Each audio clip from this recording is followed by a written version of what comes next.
saw a very interesting video over the break from a very well-known career coach and mentor who was really of the opinion that the resume is dead, that it's going to go away, and mainly for the reason that now resumes are packed with keywords. We've all used the artificial intelligence tools to try and game the system to get in the door for the interviews. And of course, when human resources on the other side are meeting with people that have come through and the resume looked great, in reality they just didn't cut the mustard when they got into that in-person interview, and they're finding that the experience wasn't quite right. It sort of looked good on paper but really wasn't stacking up. And this is why we're starting to see a real shift in the interview processes. So first and foremost, the number one trend we're now seeing in the market is the resumes are not effectively screening the wrong candidates out. And as a result, companies are now embracing interviews that are AI generated and video based, and forcing you to go into a recruitment process where you're not necessarily meeting with an actual human being, and potentially wasting human resources time. You're going through a recruitment process which is dictated by interview and video.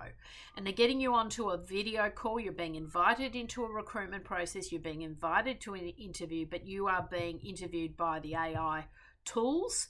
You are being asked questions on the spot and you're having to answer those questions, but you're not actually interacting at this stage with a human being. Now, that is the huge trend in the market, and so it's a lot harder to fudge that process, and it does mean you've got to really brush up on your interview skills and your video presence. And I think overall, my main piece of advice to all executives is to really think about how you set yourself apart from others and how you really boost that video presence. Now, I do videos all the time, and as a result, I do get better at my presentation. And I have a whole cohort of clients who are really reluctant to get on video. But this is the new paradigm, and you really want to use video to cut through. And in fact, I've got a lot of people now who, instead of sending me an email, they'll send me a video message.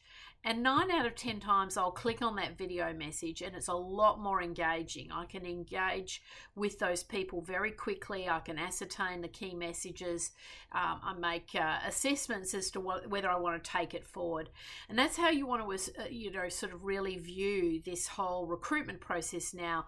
There are going to be additional steps to get you in the door. Now, of course, with videos, you can still have a lot of challenges there, especially if there's no human being involved. It's an AI based tool. That means there could be bias built into that tool to assess you.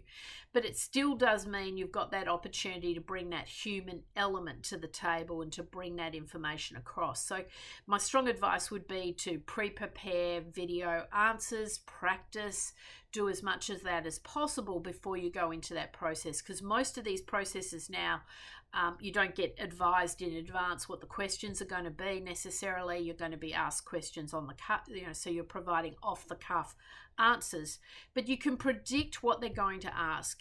Almost always, the key questions center around 5 key themes, which are: why are you looking for work? Why are you interested in working for us?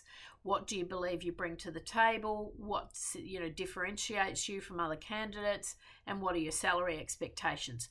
I can almost guarantee that in that screening interview, if it's done via video, it's going to cover those 5 key themes.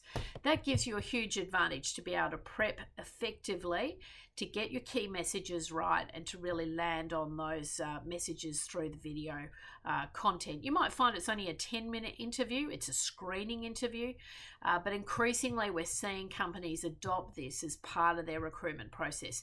So AI is definitely impacting human resources. It's definitely impacting recruitment processes. And as a candidate in this space, you need to rise to the challenge. You need to be aware of the new paradigm. And I would really be embracing your own thought leadership, sharing it on video, getting used to the whole concept, so that when these processes come up, it's not anything that's going to be a real challenge for you. You're not on the back foot. You're not going to be nervous on camera. You're going to be able to get those key messages across in that recruitment process.